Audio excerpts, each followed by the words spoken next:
Welcome back in. Northwest Ohio and southeastern Michigan still immersed in a blanket of haze. Air quality has started to improve a little bit. We're at 152 in Toledo, 152 in Temperance, still a bit higher in Bryan, and locations south and east of the metro, including Port Clinton, are still seeing very hazardous air quality due to that Canadian wildfire smoke with an AQI in the 200s. Here's what downtown looks like right now, starting to see some improvements in visibility, and compared that to the image that we took several hours ago, where it looks like a blanket of fog has enveloped the city, starting to notice some gradual improvements. We have an air quality warning in effect until midnight. Minimize outdoor time if possible, and that continues into tomorrow morning. I would recommend staying in as much as possible. Visibility is currently at 3 miles in Toledo and BG. It was 1 mile several hours ago. Visibility in Fremont and Tiffin has also started to improve just a little bit. Finally turning less hazy as we round the corner into the holiday weekend.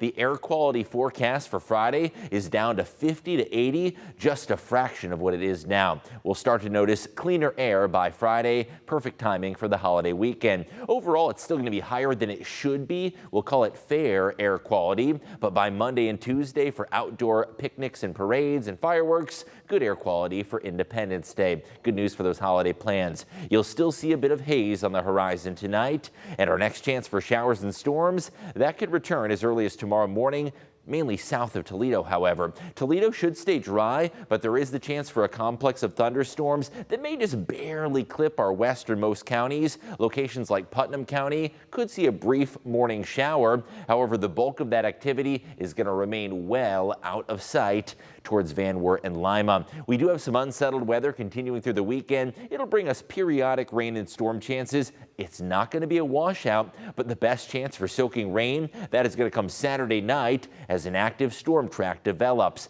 As heat builds across Texas and the south, a high pressure system is going to develop, and that's going to enable storm tracks to ride around the edge of that high. The first one's going to come in tomorrow morning, as I mentioned, southwest of us, not for Toledo. Let's set the clock into motion. Most of the day tomorrow, dry and sunny. There is a chance for a brief isolated pop-up thunder shower, but other than that, should stay totally dry. Same goes for Friday. Mainly dry conditions, a few pop-ups. If you want widespread rain, that'll have to hold off until Saturday night into Sunday, where afternoon and evening storms are likely Saturday, and an approaching cold front brings the continuation of storms Sunday. However, that cold front isn't really going to do much to our temperatures. We're going to be back to 91 degrees for Independence Day. Sunshine is expected for fireworks displays, and into the first week of July, heat and humidity very likely.